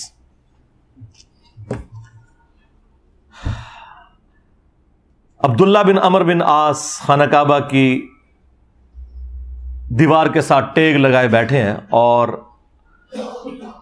اطاعت امیر کے اوپر حدیث سنا رہے ہیں کہ اپنے امیر کی، اپنے حکمران کی اطاعت کرنی ہے. اتنے میں ایک تابعی آتا ہے عبد الرحمن بن عبد رب کعبہ. جب وہ حدیث سنتا ہے تو وہ کہتا ہے کہ کیا یہ حدیث آپ نے رسول اللہ سے خود سنی ہے کہ ہر حال میں اپنے امیر کی اطاعت کرنی ہے؟ تو انہوں نے کہا ہاں، میرے کانوں نے سنی، میری آنکھوں نے رسول اللہ کو دیکھا، میرے دل نے حضور کی بات یاد کی کہ اطاعت امیر کرنی ہے. تو انہوں نے کہا اگر یہی بات ہے تو آپ کے چچا کا لڑکا معاویہ ابن ابی سفیان رضی اللہ تعالی عنہما، ہم تو احترام سے ہی نام لیں گے، وہ تو ہمیں حکم دیتے ہیں کہ ہم لوگوں کو ناحق قتل کریں اور لوگوں کا مال حرام طریقے سے ہڑپ کریں. سرکار یہ کوئی تاریخی روایت نہیں ہے، یہ صحیح مسلم 4776 نمبر حدیث ہے. اب یہ اتنی سخت بات تھی اور اب عبداللہ ابن عمر بن عاص تھوڑی دیر کے لیے خاموش ہو گئے کہ اب میں اس کو کیا جواب دوں، یہ بیچارہ انجینئر کی ویڈیو سے متاثر ہے انورٹڈ کاماز میں. تو انہوں نے سر اٹھایا اور وہی بات کی جو انجینئر صاحب آپ سے کر رہے ہیں اتنی دیر سے. انہوں نے کہا کہ معاویہ کی اطاعت کرو صرف ان کاموں میں جس میں اللہ کے حکم کے مطابق تمہیں چلائے، اور جس میں وہ اللہ کی حکم عدولی کرے تم اس کی نافرمانی کرو. اچھا، اس میں ایک بڑی مزے کی بات ہے، اس تابعی نے اس صحابی سے بحث کرتے ہوئے نا قرآن کی آیت کوٹ کی، سورہ النساء آیت نمبر 29، کہ آپ کے چچا زاد معاویہ جو ہمارے حکمران ہیں وہ تو ہمیں حرام خوری اور قتل ناحق کا حکم دے رہے ہیں، جبکہ اللہ ہمیں قرآن میں کہہ رہا ہے کہ ایک دوسرے کا مال حرام طریقے سے مت ہڑپ کرو اور ایک دوسرے کو مت قتل کرو. اب ہم اللہ کی بات مانیں یا اپنے حکمران کی؟ یعنی اس سے یہ ثابت ہوا کہ ایک غیر صحابی بھی صحابی سے اختلاف کر سکتا ہے قرآن و سنت کی روشنی میں. تو سرکار پھر باقی تو شاہی کوئی نہیں. اور پھر حضرت عبداللہ بن عمر بن عاص نے جواباً اس کو یہ نہیں کہا کہ تو تابعی ہو کے صحابی سے اختلاف کر رہا ہے، مشاجرات صحابہ مت ڈسکس کرو. ٹھیک ہے، کوئی ایسی بات نہیں. اس زمانے میں یہ کہانیاں نہیں ہوتی تھی، اس وقت علمی گفتگو ہوتی تھی. اور اس سے بڑھ کر انہوں نے اس کی تائید کی کہ اگرچہ میں تمہیں اطاعت امیر کی بات کر رہا ہوں، لیکن اس کا مطلب یہ نہیں کہ امیر حرام خوری کروائے، امیر ناحق قتل کروائے اور تب بھی تو نے امیر کے پیچھے چلنا ہے۔ یہ چیز انڈرسٹوڈ ہے کہ آپ نے بات ماننی ہے قرآن و سنت کے دائرے کے اندر، اور اگر کوئی قرآن و سنت کے خلاف چلاتا ہے آپ نے اس کی بات نہیں ماننی، سمپل۔ اچھا، یہ ساری کی ساری باتیں میں اپنے لیے بھی بیان کر رہا ہوں۔ اگر میں کوئی بات قرآن و سنت کے مطابق کروں آپ لے لیں، اور اگر میں قرآن و سنت کے مطابق کوئی بات نہ کروں تو آپ چھوڑ دیں۔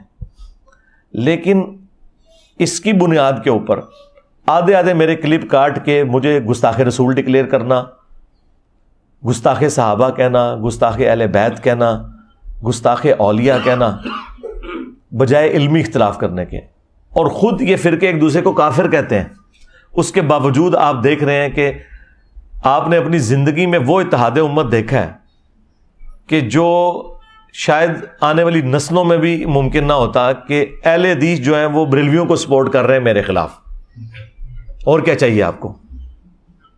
حالانکہ وہ یہ مانتے ہیں کہ انجینئر صاحب کی توحید جو ہے وہ بریلویوں سے کیا ہے، اہل حدیث سے بھی بہتر ہے، اور پہلے وہ کہتے تھے کہ توحید اصل چیز ہے، لیکن اب انہوں نے کہا نہیں، ماموں اصل چیز ہے۔ ہاں تو اللہ دے بندے ہو، پوری امت دا بیڑا غرق بھی ماموں دا دفاع کردے ہو جاتا، تسی بھی اپنا پورا فرقہ ڈبو لے آ جائے ماموں پیچھے، پھر بھی تسی جسٹیفائی نہیں کر سکتے ان کی غلط ایکٹیویٹیز کو۔ تو اس طریقے سے بریلوی اہل حدیث کو سپورٹ کریں گے جنہیں وہ سوراں دے سور کہندے نے، جن کو اعلیٰ حضرت نے مرتد اور کافر اور واجب القتل ڈکلیئر کیا ہوا ہے، دیوبند کو اور اہل حدیث کو اور قادیانیوں کے ساتھ انہیں شمار کیا ہوا ہے احکام شریعت کے اندر، اور ملفوظات اعلیٰ حضرت میں انہوں نے لکھا یہ کفار ہیں، ان کی مسجدیں گھر کی مثل ہیں۔ کفار کا لفظ استعمال کیا وابیوں کے لیے، ٹرٹ کافر کا۔ اور آج اکٹھے ہوئے میں تو بہت اچھی بات ہے، اتحاد امت کیا ہے۔ میں یہ کہتا ہوں الحمدللہ ان کے علماء نے میرے خلاف اتحاد امت کر لیا ہے، اتحاد علماء، اتحاد امت نہیں، اور ان کی عوام نے میرے حق میں ان کے خلاف اتحاد امت کر لیا ہے۔ تو دیکھیں اب دو ہی پارٹیاں رہ گئی ہیں، ایک اللہ رسول کی ماننے والی، ایک فرقوں کی ماننے والی، کہ جو فرقوں کی نوکری اور ان کے چندے بچا رہی ہے۔ تو اللہ کا شکر ہے کہ جو ایک ہماری ریکوائرمنٹ تھی کہ ہم ان کے اصلی چہرے آپ کے سامنے رکھتے ہیں، وہ ہم نے رکھ دیے ہیں اللہ کے فضل سے۔ اب آخر میں مختصراً وہ 10 رجوع بیان کر دیتا ہوں۔ تلک عشرۃ کاملہ، یہ پورے 10 ہوئے جو سورۃ البقرہ میں آیا، تاکہ یہ قیامت تک کے لیے ویڈیو میں ریکارڈنگ کے طور پر بھی آ جائیں اور آپ کو الگ سے اسکیٹرڈ فارم میں ڈھونڈنے نہ پڑیں۔ رجوع نمبر 1 جو سب سے پہلے میں نے کیا وہ داڑھی کے مسئلے میں تھا۔ میں نے مسئلہ 33 ریکارڈ کروایا تھا آج سے آلموسٹ 10 سال پہلے۔ اس میں میں نے یہ موقف اڈاپٹ کیا تھا کہ اگر کوئی شخص مٹھی سے لمبی داڑھی رکھے تو یہ افضل ہے، اور مٹھی داڑھی سنت ہے، صحابہ اکرام کی بھی اور نبی علیہ السلام کی تو نیچرلی مٹھی تھی، لیکن جس کی نیچرل بڑھ جائے تو وہ اگر لمبی رکھتا ہے تو وہ بہتر ہے۔ پھر اللہ تعالیٰ نے شرح صدر کیا اور میں نے اس کے اوپر اپنا رجوع ریکارڈ کروایا کہ نہیں، جو شخص یہ سمجھتا ہے کہ نبی علیہ السلام کی داڑھی مٹھی سے بڑی نہیں، نحر سے، اس وجہ سے وہ اپنی داڑھی مٹھی کے بعد کاٹتا ہے، جس طرح کے صحابہ کرام کاٹتے تھے، عبداللہ ابن عمر، عبداللہ ابن عباس اور حضرت ابو ہریرہ رضی اللہ عنہم اجمعین۔ تو اس شخص کے لیے مٹھی کے بعد داڑھی کاٹنا افضل ہے۔ اور جو شخص یہ سمجھتا ہے کہ چونکہ نبی علیہ السلام کی ہے ہی نیچرل مٹھی تھی، میری نیچرل جتنی بھی ہوگی میں اتنی ہی رکھوں گا اور کاٹوں گا نہیں، تو وہ اس کے لیے تو افضل ہو سکتی ہے، اوورآل اسے افضل نہیں کہہ سکتے۔ جس طرح میں نے داڑھی کبھی نہیں کاٹی، ضرورت ہی نہیں پڑی، مٹھی سے زیادہ کئی بال ہیں میرے، تو میری نیچرل اتنی ہے۔ تو یہ میرا پہلا رجوع تھا جو میں نے داڑھی کے مسئلے میں اعلانیہ کیا، الحمدللہ۔ رجوع نمبر 2 وہ جہری نمازوں میں قرات کا ایشو تھا، وہ بھی آلموسٹ 10 سال پہلے میرا مسئلہ نمبر 84 ریکارڈ ہوا تھا، فاتحہ خلف الامام سے متعلق۔ اس وقت بھی میں نے راستہ چھوڑا تھا میں نے کہا تھا کہ جو لوگ یہ سمجھتے ہیں نا کہ جب امام بلند آواز سے قرات کر رہا ہے اور پیچھے مقتدی کا سن لینا کافی ہے، ہم ان کی نماز کو بھی غلط نہیں کہتے، لیکن ہم امام کے پیچھے جہری نمازوں میں بھی قرات کریں گے، خواہ وہ وقفے نہ دیتا ہو تب بھی۔ اس سے پھر میں نے رجوع کیا کہ نہیں، جب وہ وقفے دے گا، جس طرح میں تو دیتا ہوں الحمدللہ، میں تو تینوں جہری نمازوں میں پچھلے آلموسٹ 7-8 سال سے امامت کروا رہا ہوں، میرے پیچھے سارے پڑھتے ہیں، ہم تو قیام اللیل میں بھی وقفہ دیتے ہیں سورہ فاتحہ کا۔ لیکن اگر کوئی جہری نمازوں میں وقفہ امام نہیں دے رہا تو آپ کا سن لینا کافی ہے۔ تو یہ میں نے اس پہ رجوع ریکارڈ کروایا، اور اس پہ میری کئی ایک ویڈیوز گواہ ہیں، مجھے آج بتانے کی ضرورت نہیں ہے۔ رجوع نمبر 3 میں نے کیا تھا رکوع میں رکعت ملنے کے حوالے سے، کہ رکوع میں جو رکعت ملنے کا ایشو ہے، اس میں تفرد ہے صرف امام بخاری رحمۃ اللہ علیہ کا اور چند اہل حدیث کا۔ ادروائز اہل سنت کے چاروں ائمہ، امام ابو حنیفہ، امام شافعی، احمد بن حنبل، امام مالک اور اہل تشیع بھی، یہ سب کے سب قائل ہیں کہ رکوع میں رکعت مل جاتی ہے، اور اس کیس میں وہ قیام کے اندر جو قرات ہے وہ ایکسیپشن ہے، اللہ تعالیٰ نے معافی دی ہوئی ہے، لیکن اس کی روٹین نہ بنائی جائے۔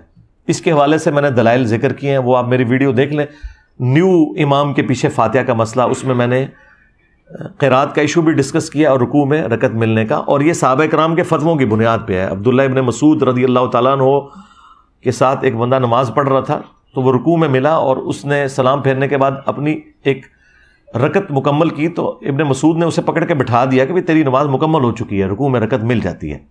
یہ سنن کبریٰ البیہقی میں، المصنف ابن ابی شیبہ میں موجود ہے۔ یعنی یہ کوئی ذاتی فتوے نہیں ہیں کسی بڑے عالم کے یا محدث کے یا فقیہ کے، یہ صحابہ کرام کا فتویٰ ہے۔ تو میں نے اس پہ رجوع کیا کہ رکوع میں رکعت مل جاتی ہے۔ مجھے تو اللہ کا شکر ہے اس تکلیف سے گزرنا ہی نہیں پڑتا، میں تو 5 نمازوں میں امامت کرتا ہوں، اور اس سے پہلے بھی میری کوشش ہوتی ہے کہ میں جماعت قائم ہونے سے پہلے ہی مسجد میں ہوں، لہٰذا مجھے اس تکلیف سے گزرنا نہیں پڑتا۔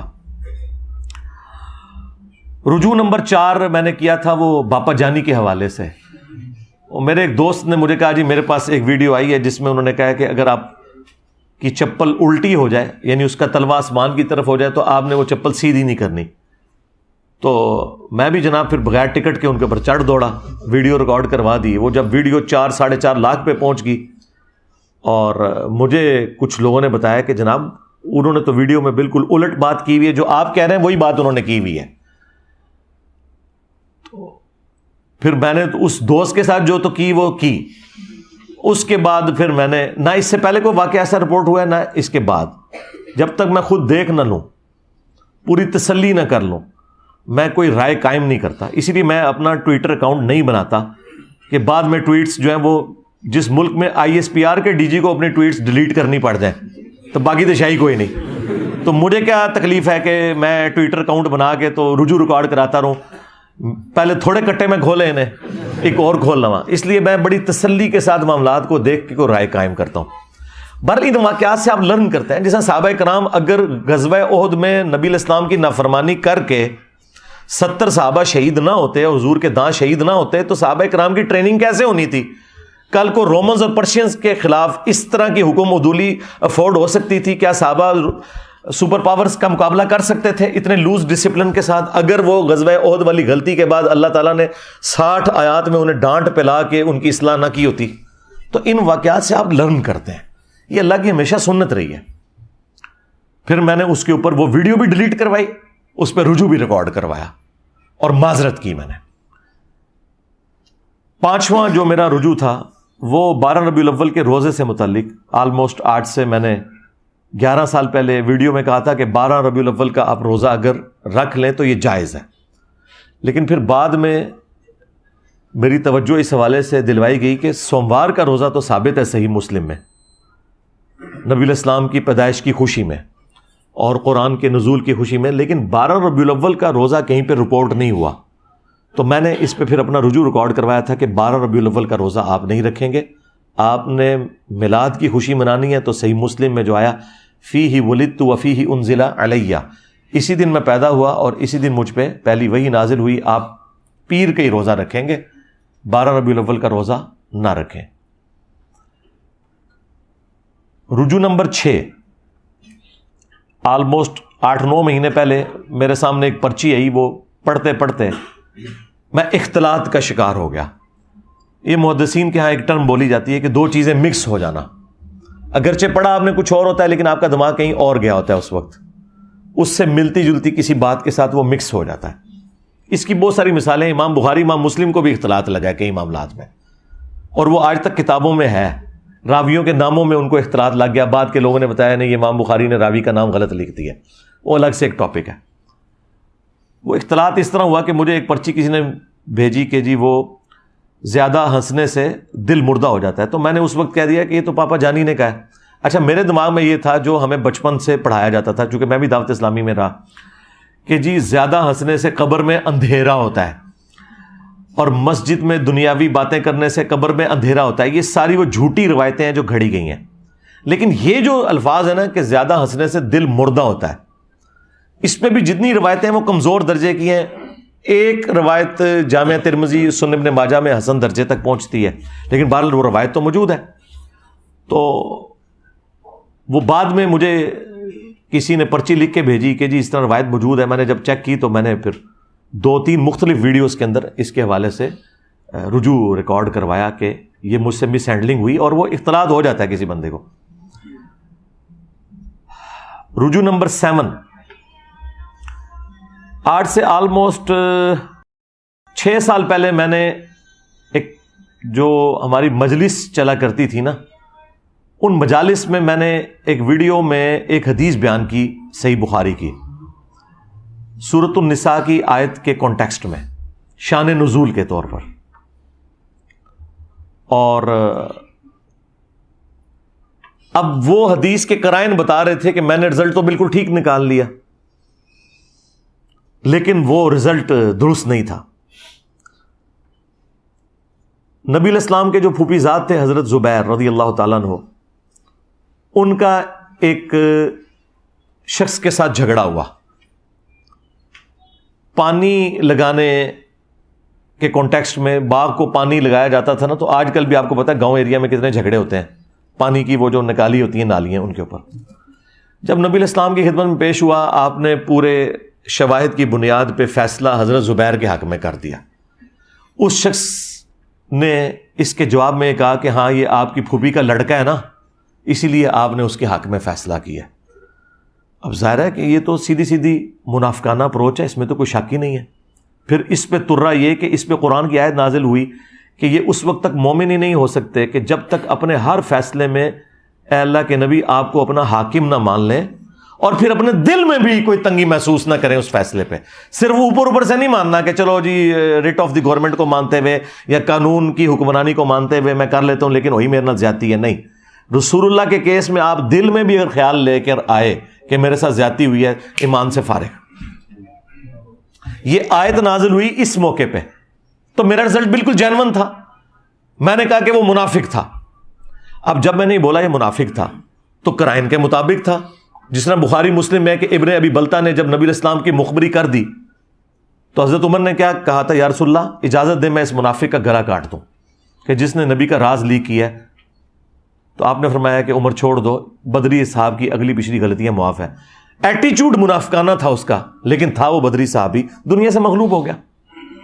اسی پہ امام بخاری نے باب باندھا ہے کہ اگر کوئی شخص اپنے علم کی بنیاد پہ کسی صحابی کو بھی کافر کہہ لیتا ہے نا تو اس پہ کفر کا فتویٰ نہیں لوٹے گا۔ جو یہ مجھے کہہ رہے تھے انجینئر صاحب کہتے ہیں کہ اگر کوئی حضرت ابوبکر کو کافر کہہ دے تو کافر نہیں ہوگا، جی جو اپنے علم کی بنیاد پہ کہتا ہے اس تک بات یہ پہنچی ہے وہ تو کافر نہیں ہوگا، لیکن اگر انجینئر صاحب حضرت ابوبکر کو تو چھوڑ دیں، میں تو اپنے مخالفین علماء کو بھی اگر کافر کہتا ہوں نا تو میں کافر ہو جاؤں گا، میرا معاملہ الگ ہے۔ اور یہ بات امام بخاری نے لکھی ہوئی صحیح بخاری میں، چیپٹر کی ہیڈنگ میں اس حدیث کو، ابن ابی بلتہ والی حدیث کو، لیکن بیچاروں نے نہ قرآن پڑھا نہ حدیث پڑھی، ان کو کیا پتا تھا کہ یہ سارا کچھ ہمارے اوپر امتحان آنا ہے کہ تمام علمی بحثیں جو کتابوں میں تھیں وہ عوام میں آ جائیں گی۔ تو میں نے تو اپنی جگہ بالکل جینون بات کی۔ تو ایک ہفتے کے بعد ایک اسٹوڈنٹ ہمارے آئے، انہوں نے وہ پبلک سیشن جو تھا مجلس ریکارڈ ہونے سے پہلے ہی مجھے کہا کہ جی علی بھائی آپ نے جو بیان کیا وہ تو منافق نہیں تھا۔ میں نے کہا نہیں وہ منافق تھا، وہ قرآن میں آیات نازل ہوئی ہیں کہ تم مومن نہیں ہو سکتے، تو قرآن نے اسی کو منافق کہا ہوا ہے نا، بالکل قرآن تو یہی بتا رہے ہیں نا، اس موقع پہ نازل ہوئی ہے۔ اس نے کہا نہیں جی اس کا ایک طریق بخاری میں دوسری جگہ ہے، اس میں الفاظ ہیں ایک انصاری صحابی. میں نے کہا اچھا. اس نے کہا یہ حدیث کا نمبر ہے. میں نے کھول کے دیکھا. اب بھی میں تعویل کر سکتا تھا کہ صحابی وہ قانوناً تھا، وہ تو عبداللہ ابن ابی کو بھی حضور نے صحابی کہا ہوا ہے، لیکن میں نے کہا نہیں یار یہ بہت دور کی بات ہو جائے گی. جب یہ لکھا ہے نا انصاری صحابی تو پھر ہم ابن ابی بلتا والا حکم ہی لگائیں گے، جس طرح حضرت عمر نے اس کو بدری صحابی کو منافق کہہ دیا تھا. اگر بدری صحابی کو حضرت عمر منافق کہہ دیں، اتنے بڑے صحابی، تو میں تو شاہی کوئی نہیں. اور میں جس انصاری کو کہہ رہا ہوں وہ ابن ابی بلتا کے مقابلے میں شاہی کوئی نہیں. تو میں نے اپنا رجوع ریکارڈ کروا دیا. اس طرح اینالوجی کا فرق بعض اوقات لگ جاتا ہے. تو یہ میرا وہ رجوع تھا، رجوع نمبر 7. اسی کی آپ ایکسٹینشن کر لیں. یہ جو پچھلے ہفتے ہماری ایک پوسٹ بھی اپلوڈ ہوئی تھی، رجوع نمبر 8 کہہ لیں اسے، وہ حرمت والے رشتوں سے متعلق. کیونکہ اس کے ساتھ ہی آپ اس کو جوڑیں گے تو آپ کو پھر اینالوجی بنانے میں آسانی ہو جائے گی کہ یہ اینالوجی صحابہ کرام سے بھی مس ہینڈلنگ ہو جاتی تھی. وہ حرمت والے جو رشتے رپورٹ ہوئے ہیں نا سورۃ النساء کی آیت نمبر 23 کے اندر، ان کے کانٹیکسٹ میں نے بیان کیا تھا. مجھے پرچی آئی تو میں نے وہ پرچی پڑھی، اس میں تھا کہ کیا بھتیجی اور بھانجی کی جو آگے سے اولاد ہے اس کے ساتھ رشتہ ہو سکتا ہے؟ تو میں نے کہا تھا کہ ہاں ہو سکتا ہے، اس لیے کہ اس کا باپ الگ ہے. اور میں نے قیاس کیا کہ خالہ اور پھوپھی کے ساتھ رشتہ نہیں ہو سکتا، لیکن خالہ اور پھوپھی کی اولاد کے ساتھ آپ کا رشتہ ہو جاتا ہے، اس لیے کہ اس کا باپ الگ ہے. تو میں نے اینالوجی اسی طریقے سے بنائی جس طرح کہ حضرت عمر نے اینالوجی بنا لی تھی ابن ابی بلتا کو منافق کہنے کی، یا مجھ سے مس ہینڈلنگ ہو گئی تھی ایک انصاری صحابی کو منافق کہنے کی، کیونکہ اس نے رسول اللہ کے فیصلے کو چیلنج کیا تھا اور کتنا گستاخانہ جملہ بولا کہ یہ آپ کے پھوپھی کا لڑکا ہے اس لیے آپ نے اس کے حق میں فیصلہ کیا ہے. مجھے بتائیں اس سے زیادہ توہین ہو سکتی ہے؟ تو میں نے اپنی جگہ وہ اینالوجی بنائی. پھر کیا ہوا کہ اسی ویک کے اندر، حالانکہ اتوار تو آ جانی تھی، میں نے اتوار کو بولنا تھا، لیکن مجھے منڈے یا ٹیوزڈے کو کاشف بھائی ہیں ہمارے فیصل آباد میں، مولانا اسحاق صاحب کے اسٹوڈنٹ ہیں اور ڈیسنٹ آدمی ہیں، انہوں نے مجھے کال کی کوئی دن 11 بجے. مجھے کہنے لگے کہ اس طرح آپ نے ایک مسئلہ بیان کیا ہے تو آپ نا اس کے اوپر تحقیق کریں. کیونکہ میں نے مختلف علماء سے پوچھا تو سارے علماء یہ کہہ رہے ہیں کہ جی بھتیجی اور بھانجی کی اولاد بھی اپنی بیٹی کی اولاد میں داخل ہے. میں نے کہا کوئی دلیل دی ہے؟ انہوں نے کہتے ہیں دلیل تو نہیں دی ہے لیکن یہ انڈرسٹوڈ ہے. میں نے کہا مجھے تو لگتا ہے کہ یہ بات درست نہیں ہے، کیونکہ خالہ اور پھوپھی بھی تو محرم رشتے ہیں اور ان کی اولاد آگے سے آپ کے لیے نامحرم ہے اور آپ ان سے شادی کر سکتے ہیں. تو ان کا یار میں نے تو اس طرف سوچا نہیں، واقعی ادھر تو یہ اینالوجی بنتی ہے تو ادھر یہ کیوں بنتی ہے؟ تو میں نے کہا اس پہ کوئی دلیل، کوئی قرآن کی آیت یا حدیث ہے تو مجھے بتائیں، میں انشاءاللہ نا اس پہ رجوع ریکارڈ کروا دوں گا. کہتے ہیں پھر مجھے ٹائم دیں. پھر انہوں نے مختلف علماء سے رابطہ کیا اور انہی میں سے ایک عالم دین تھے دیوبند مکتب کے، مولانا اسحاق صاحب کے وہ بڑے چاہنے والے اور ان کے اسٹوڈنٹس میں سے، ان کی آڈیو ریکارڈنگ انہوں نے مجھے واٹس ایپ کی اکیڈمی کے نمبر پہ، میں تو آپ کو پتہ واٹس ایپ یوز ہی نہیں کرتا، اور مجھے انہوں نے ٹیکسٹ کیا کہ وہ آپ واٹس ایپ سن لیں. تو اس دوران پیرلل میں نے مختلف علماء کے ساتھ رابطہ کیا. کسی عالم نے بھی مجھے کوئی آیت حدیث پیش نہیں کی، کیونکہ اس طرف کسی کا پہلے دھیان اس طرح گیا نہیں ہوا تھا. ساروں نے کہا جی ہمیں ٹائم دیں. میں نے کہا ٹائم لیں. پھر میں نے مکتبۃ الشاملہ میں خود سرچ کیا، میں نے تفسیر ابن کثیر کھولی اور بڑی تفسیریں کھولی، کسی میں یہ ٹاپک ڈسکس ہی نہیں ہوا تھا. میں نے کہا یار یہ اتنی حیران کن بات ہے، اس کو ڈسکس تو کریں ہاں یا نہ. میں دور دراز کی تفسیر میں نا مجھے یہ ملا، بعض لوگوں نے آگے لکھ دیا کہ بھتیجی اور بھانجی کی جو اولاد ہے نا وہ بھی بھتیجی اور بھانجی کے حکم میں ہی داخل ہوگی، اور ساتھ لکھا ہوا اس پر اجماع ہے. یعنی قرآن و سنت کی دلیل نہیں ہے، یہ نسل در نسل مسلمانوں نے اجماع سے اس آیت کی تفسیر یہی سمجھی ہے. اب اس کے بعد ظاہر ہے کہ میں پھر مزید تحقیق میں پڑا. پھر میں نے کچھ شیعہ علماء سے رابطہ کیا، پاکستان کے بھی، عراق کے، ایران کے، وہ بھی سارے کھول کے بیٹھ گئے. انہوں نے کہا ہمارے ہاں بھی کوئی حدیث تو اس حوالے سے نہیں ملتی، یہ اجماع ہی چل رہا ہے اس کے اوپر. پھر مجھے کنفرم ہو گیا کہ اگر سنی اور شیعہ دونوں کے ہاں اجماع چل رہا ہے تو آپ کو پتہ ہے کہ اہل سنت کا تو منہج یہ ہے کہ قرآن، سنت، اجماع اور پھر اجتہاد اور قیاس. ویسے حنفی تو پہلے نمبر پہ قیاس اور اجتہاد مانتے ہیں، قرآن و سنت تو ان کے آگے شاہی کوئی نہیں، لیکن ہم تو پتہ ہے سنی منہج پہ ہیں، سنی فرقے میں نہیں ہیں۔ تو پھر میں نے پوری تسلی کرنے کے بعد آپ نے دیکھا اس پوسٹ پہ لکھا، اور میں نے پوری اس کی دلیل لکھی کہ جس طرح خالہ اور پھوپھی اگرچہ محرم رشتے ہیں لیکن ان کی اولاد آپ کے لیے حلال ہے، یہ انالوجی آپ کی بھتیجی اور بھانجی پہ نہیں لگے گی۔ اگرچہ بھتیجی اور بھانجی محرم رشتے ہیں لیکن ان کی اولاد آپ کی اپنی سگی اولاد کی طرح کاؤنٹ ہوگی، حالانکہ وہ سگی اولاد نہیں ہے، وہ آپ کے بھائی کی اولاد ہے۔ تو لیکن چونکہ اس پہ اجماع تھا تو میں نے لکھا اس پہ سنی شیعہ کا اجماع ہے، اور جب اجماع ہو کسی بات کے اوپر پھر قیاس اور اجتہاد پیچھے رہ جاتا ہے۔ تو میں نے اتوار کا انتظار بھی نہیں کیا، پوسٹ بنائی اور دیکھیں پوسٹ پہ کیا لکھا ہوا تھا، رجوع، توبہ اور کلیریفیکیشن۔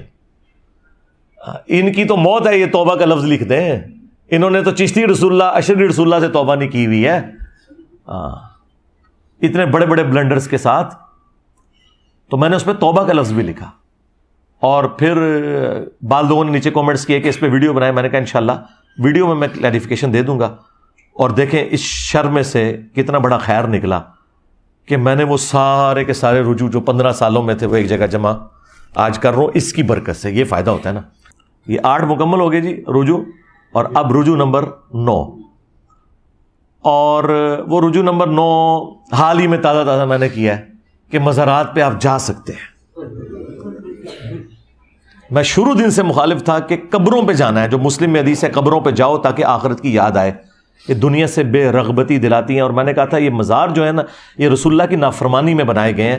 نبی الاسلام کی حدیث ہے مسلم میں کہ میں تمہیں منع کرتا ہوں قبروں کو پکا کرنے سے، ان پہ عمارت بنانے سے، ان پہ بیٹھنے سے۔ مجاور بن کے بیٹھنا بھی حرام ہے، ڈائریکٹ بیٹھنا بھی حرام ہے۔ لیکن آپ کو پتا ہے کہ اسی سال میں نے اس پہ رجوع کیا ہے۔ ویسے ہے یہ رجوع خطرناک ہے، خطرناک سے بھی اگلا ورژن۔ میں نے کہا تھا آپ مزار پہ بھی جا سکتے ہیں، لیکن ایک شرط کے ساتھ کہ آپ نے مزار پہ کھڑے ہو کے دونوں ہاتھ بلند کرنے ہیں اور بلند آواز سے کہنا ہے کہ اے اللہ یہاں جو بابا دفن ہے اس کے اگلے پچھلے گناہ جو یہ اپنی زندگی میں چھپ چھپ کے کرتا رہا گناہ یا لوگوں کے سامنے کرتا رہا، چھوٹے گناہ اس کے بڑے گناہ معاف کر دے، اور آمین بھی اونچی آواز سے کہنا ہے۔ اور پھر کہنا ہے اے اللہ اس بزرگ کی قبر میں کیڑے نہ پڑیں، اے اللہ اس پہ سام مسلط نہ ہو، اے اللہ اس بزرگ کو قبر میں عذاب نہ دیا جائے۔ ویسے اینی دعاؤں تو پہلے ہی تسی بھی بزرگوں کو پہنچ جاؤ گے۔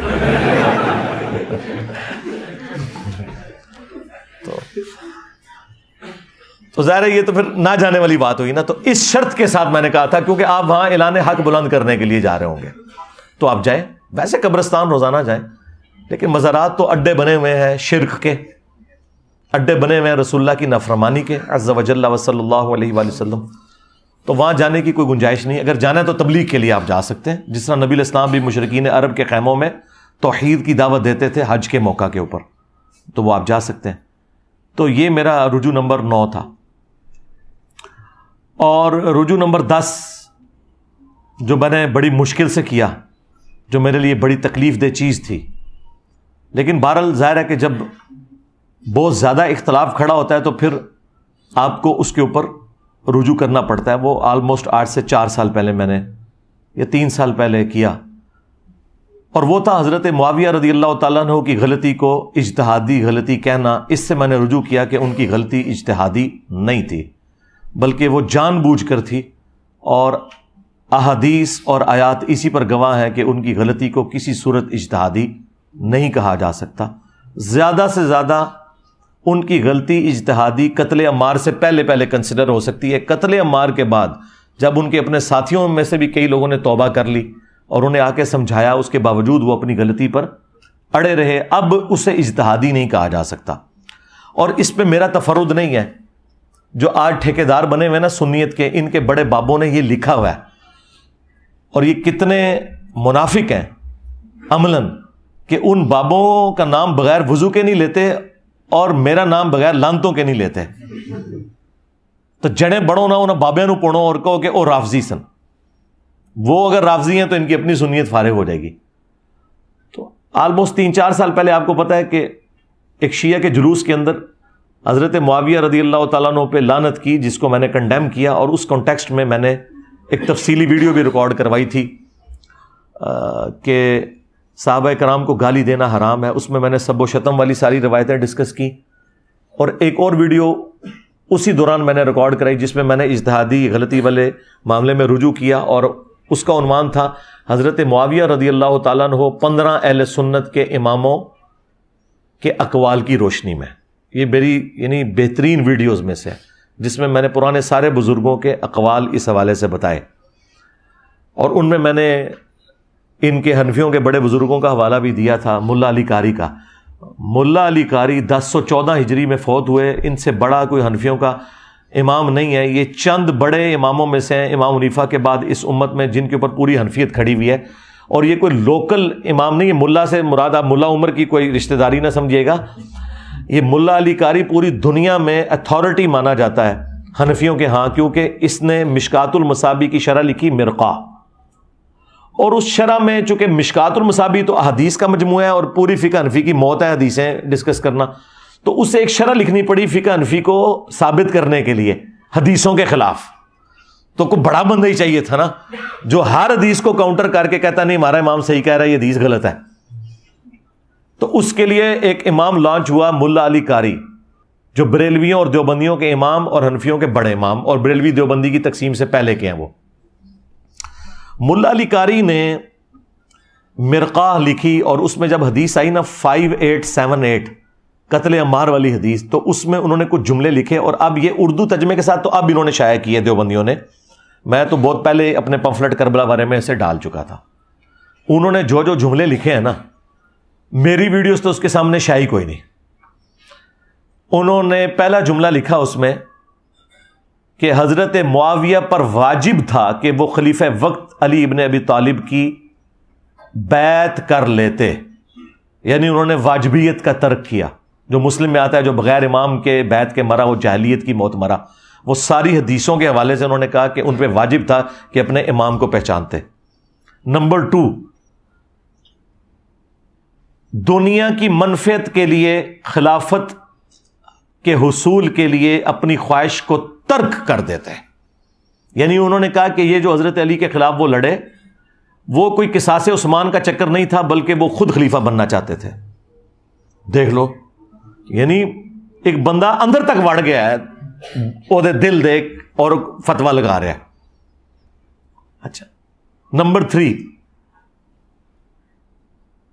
وہ باطن میں باغی تھے، لیکن ظاہراً خون عثمان کو انہوں نے اپنی ڈھال بنایا ہوا تھا لوگوں کو دکھانے کے لیے۔ اے بھی نال لکھا ہے، جیسے یہاں پہ پولیٹیشنز کرتے ہیں نا، سامنے کوئی اور ریزن رکھتے ہیں اور پیچھے کچھ اور ہوتا ہے۔ تو انہوں نے کہا کہ اندر سے وہ باغی تھے، وہ حضرت علی کو خلیفہ ہی نہیں ماننا چاہتے تھے، پبلک کی آنکھوں میں دھول جھونکنے کے لیے انہوں نے حضرت عثمان کی شہادت اور قصاص کو اپنی ڈھال بنایا ہوا تھا لوگوں کو دکھانے کے لیے۔ آپ ذرا یہ جملوں کے اوپر غور کریں۔ نمبر 4، انہوں نے کہا کہ قتل عمار والی حدیث تقتلہ الفئۃ الباغیہ 2812 2812 ہاں 2812 یہ میری بوتل ہوتے لکھے ہے۔ اچھا، قتل عمار والی حدیث حضرت معاویہ کی چھپی ہوئی بغاوت کو ظاہر کر دیتی ہے، یہ چوتھا فکر۔ اور 5واں انہوں نے لکھا کہ حضرت معاویہ کے عمل نے قرآن اور سنت دونوں کو پیٹھ کے پیچھے ڈال دیا، یعنی بجائے انہوں نے قرآن و سنت پہ عمل کرنے کے، انہوں نے اپنے اس نفس کی پیروی کرتے ہوئے یہ سب کچھ کیا۔ مجھے بتائیں اس کے بعد کوئی جملہ رہ گیا کہ کوئی بولتے؟ پھر پتہ کیا انہوں نے اینڈ پہ کہا، لیکن ہمیں چاہیے کہ ہم اپنی زبانیں بند رکھیں۔ ہاں، یہی تو ہم کہہ رہے ہیں کہ ہم اس سے ہلکی باتیں کر کے اور ڈائریکٹ حدیثیں بیان کر کے اپنی زبانیں بند کیے ہوئے ہیں، اور ملا علی قاری یہ سارے فتوے بیان کر کے بھی کہہ رہا ہے زبان ہمیں بند رکھنی چاہیے۔ یعنی ملا علی قاری المتوفی 1014 ہجری، یقین کریں میں تو اس کے بعد انہیں دل سے کہتا ہوں رحمہ اللہ۔ ہاں، انہوں نے بتا دیا کہ یہ سارا اختلاف کرنا کوئی رافضیت نہیں ہے۔ اور دوسرا فتویٰ ملا علی قاری سے بھی بڑے امام جو ان سے بھی پہلے گزرے 855 ہجری میں فوت ہوئے، انہوں نے عمدۃ القاری صحیح بخاری کی شرح لکھی، بدر الدین عینی۔ ایک ہی زمانے میں دو امام ہیں، ابن حجر اسقلانی نے فتح الباری لکھی 852 ہجری میں فوت ہوئے، اور 855 ہجری میں 3 سال کے بعد انہی کے زمانے میں تھے۔ فوت ہوئے بدر الدین عینی، انہوں نے بخاری کی شرح لکھی اور انہوں نے بھی وہی کام کیا جو مشکات کی شرح لکھتے ہوئے فقہ حنفی کو ثابت کرنے کے لیے جو مولا علی قاری نے پاپڑ بیلے تھے نا، وہی پاپڑ بخاری کے خلاف بیلے بدر الدین عینی نے اپنی فقہ حنفی کو ثابت کرنے کے لیے، کیونکہ بخاری تو فقہ حنفی کے خلاف ہے۔ اچھا، انہوں نے بھی یہ کیا کہ وہ 7083 نمبر حدیث جو بخاری میں آتی ہے نا کہ جب کوئی مسلمان دوسرے مسلمان پہ تلوار اٹھائے تو دونوں جہنمی ہیں، اس کی وہ شرح لکھتے ہیں۔ اور یہ اس کانٹیکسٹ میں ہے کہ وہ ایک تابعی جو ہیں وہ حضرت علی کی حمایت میں کھڑے ہوتے ہیں، تو ابو بکرہ صحابی انہیں روکتے ہیں کہ بھئی میں نے رسول اللہ سے سنا تھا جب ایک مسلمان دوسرے پہ تلوار اٹھائے تو دونوں جہنمی ہیں۔ اور پھر ہم نے نبی علیہ السلام سے پوچھا کہ جو قتل ہو جائے وہ کیوں جہنمی ہے، قاتل تو جہنمی ہے؟ تو نبی علیہ السلام نے فرمایا اس مقتول نے بھی تو اپنے بھائی کے قتل کا ارادہ کیا تھا، وہ بھائی کامیاب ہو گیا، لہذا دونوں ہی جہنم میں۔ اس حدیث کو استغفر اللہ واتوب الیہ حضرت ابو بکرہ نے حضرت عائشہ اور حضرت علی کی جنگ کے اوپر فٹ کر کے اس میں سے کیا رزلٹ نکالا کہ دونوں جہنمی ہیں، تو غلطی لگ گئی ان کو۔ انجینئر ہوتے ان کے ساتھ ہوتا ہے انجینئر ابو بکرہ، تو یہ رافضی کہہ دیتے، لیکن وہ انجینئر نہیں تھے نا، سمپل صحابی تھے، وہ ابو بکرہ کہہ دیا۔ اب یہ اتنی خطرناک بات تھی اور یہ بالکل ردی کی ٹوکری میں ان کا فتویٰ پھینکنے والا ہے۔ یہ حدیث اس کے بارے میں ہے ہی نہیں ہے۔ یہ حدیث اس صورت میں اپلائی ہوگی جب کوئی ناحق کسی کے خلاف تلوار اٹھائے، کوئی لسانیت کی بنیاد پہ لڑے، لیکن جب سورہ الحجرات میں آیا کہ جب مومنوں کا گروہ باغی ہو جائے اس کے خلاف تلوار اٹھاؤ جب تک کہ وہ توبہ نہ کر لے۔ اسی کے تحت حضرت علی نے جنگ جمل صفین اور نہروان لڑی تھی۔ حضرت علی سے زیادہ کوئی قرآن نہیں جانتا تھا۔ یہ حدیث حضرت علی پہ نہیں فٹ ہوتی تھی، نہ حضرت عائشہ پہ۔ حضرت علی نے جنگ بالکل حق کے اوپر کی۔ اس کے اوپر خیر میں الگ سے کئی ایک ویڈیوز میری ریکارڈڈ ہے۔ بہرحال یہ جو حدیث ہے نا 7083، اس کے کانٹیکسٹ میں بدر الدین عینی نے لکھا کہ علامہ کرمانی تو کہتے ہیں کہ حضرت معاویہ کو 1 اجر ملے گا اور حضرت علی کو 2 اجر ملیں گے، کیونکہ حضرت علی حق پہ تھے اور دونوں مجتہد تھے۔ تو بدر الدین عینی پتہ کیا لکھتے ہیں؟ وہ کہتے ہیں میں کہتا ہوں کہ حضرت معاویہ کو 1 اجر کیسے ملے گا جبکہ ان تک قتل عمار والی حدیث پہنچ چکی تھی۔ سرکار 2812 سارے دے گاٹے فٹ ہوئی جے، دیکھ لو ملا علی قاری متاثر ہوا 2812 تو تائیں انہیں کیا نا 5878 نمبر حدیث۔ اچھا بدر الدین عینی بھی کہتا ہے 2812 آ گئی ہے، ہوں بھابی نہیں گل اسی کیوں بنی ہے؟ ہاں یہ 2812 ایویں نہیں بوتل اتنے لکھی ہوئی ہے، دوسرا تھلے لکھا ہے فرقوں کی دکانیں بند، the damage has been done, ایویں لکھا ہوا ہے۔ اچھا تو وہ کہتے ہیں یہ کیسے ہو گیا کہ جب قتل عمار والی حدیث موجود ہے اس کے بعد آپ کہیں کہ جی ان کو 1 اجر ملے گا؟ پھر اینڈ پہ انہوں نے جملہ بڑا سخت بولا، انہوں نے کہا کہ کیا حضرت معاویہ اس پہ راضی نہیں کہ اللہ تعالیٰ انہیں چھوڑ دے برابر، بجائے اس کے کہ انہیں 1 اجر بھی ملے؟ اللہ تعالیٰ انہیں اگر بخش دینا ان کے لیے یہی لائف ٹائم اچیومنٹ ہے، اجر تو چھڑ دو۔ اچھا اب چونکہ وہ انجینئر بدر الدین عینی نہیں تھا لہذا وہ رافضی نہیں ہوا۔ سمجھ آئیے آپ کو بات کی؟ اور یہ بات بالکل بدر الدین عینی کی درست ہے، کیونکہ یہ حدیث غلط فٹ کر رہے ہیں۔ بخاری مسلم میں حدیث ہے اگر حکمران وقت اجتہاد کرے، صحیح اجتہاد کرے تو 2 اجر ہیں، غلط اجتہاد کرے تو 1 اجر۔ اور اس پہ امام بخاری نے باقاعدہ باب باندھا ہے کہ حاکم وقت کا اجتہاد، یعنی حضرت علی اگر جنگ جمل صفین نہروان نعوذ باللہ غلط بھی لڑتے 1 اجر مل جاتا پھر بھی، اور الحمدللہ انہوں نے بخاری مسلم کی روشنی میں صحیح لڑی ہے تو 2 اجر ہیں۔ مخالف کے اجر کی تو کبھی بات ہی نہیں ہوئی ہے، یعنی خلیفہ راشد کا باغی اور ان کے خلاف کھڑے ہونے والا شخص مجتہد کیسے ہو سکتا ہے؟ تو ٹھیک ہے پھر کہو کہ حضرت عثمان کے مخالفین جو تھے، وہ جو صحابہ تھے وہ بھی مجتہد تھے، جو منکرین زکوٰۃ حضرت ابوبکر کے خلاف کھڑے ہوئے وہ مجتہد تھے۔ اللہ رسول آخرت کو تو مانتے تھے نا، صرف وہ کہتے تھے کہ ہم زکوٰۃ نہیں دیں گے۔ اس طرح مطلب رزلٹ نکالے جاتے ہیں۔ صرف حضرت علی کی باری آتی ہے تو یہ لوگ جو ہے وہ ٹامک ٹوئیاں کرنا شروع کر دیتے ہیں، تو دیکھیں پھر اللہ نے کتنی بڑی بلا ان کے اوپر چھوڑی ہے، نہ پچھلے چڈے نہ اگلے چڈے۔ ہاں علی کے جیسا ہے ہی کوئی نہیں، بنو امیہ ہے شے ہی کوئی نہیں۔ ٹھیک ہے، تو یہ چیزیں تھیں۔ تو یہ میں نے پھر وہ فتوے، یہ میرے کربلا والا ریسرچ پیپر بھی آپ منگوا سکتے ہیں، واقعہ کربلا کا حقیقی پس منظر 72 صحیح الاسناد احادیث کی روشنی میں 200 احادیث ہیں، اکثر بخاری مسلم سے، صبح 9 سے شام 5 بجے تک ہمارا فون نمبر کھلا ہوتا ہے. نماز کی ٹائمنگ یا کوئی اور ایشو ہو جائے الگ بات, واٹس ایپ بھی اس پہ بنا ہوا ہے. 032159000162 آپ کال کریں. فری آپ کے گھر ڈاک آئے گی. 12 کا پیکج, 3 اذکار کارڈ اور 9 ریسرچ پیپرز.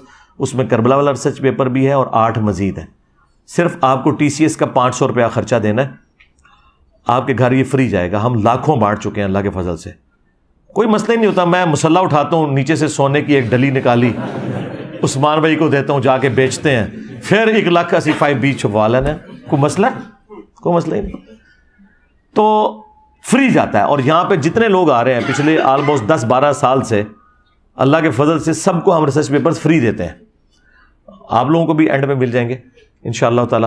تو وہ آپ منگوا کے پڑھیں. تو اس میں میں نے یہ ساری چیزیں ایک مینیجیبل فارم میں جمع کی ہوئی ہیں. باقی میرے کئی ایک جو لیکچرز ہیں وہ اس کے اوپر گواہ ہیں. بہرحال اس کی برکت سے یہ ہو گیا کہ یہ میں نے سارے رجوع ایک جگہ جمع کر دیے جو عقائد اور نظریات کے اعتبار سے تھے.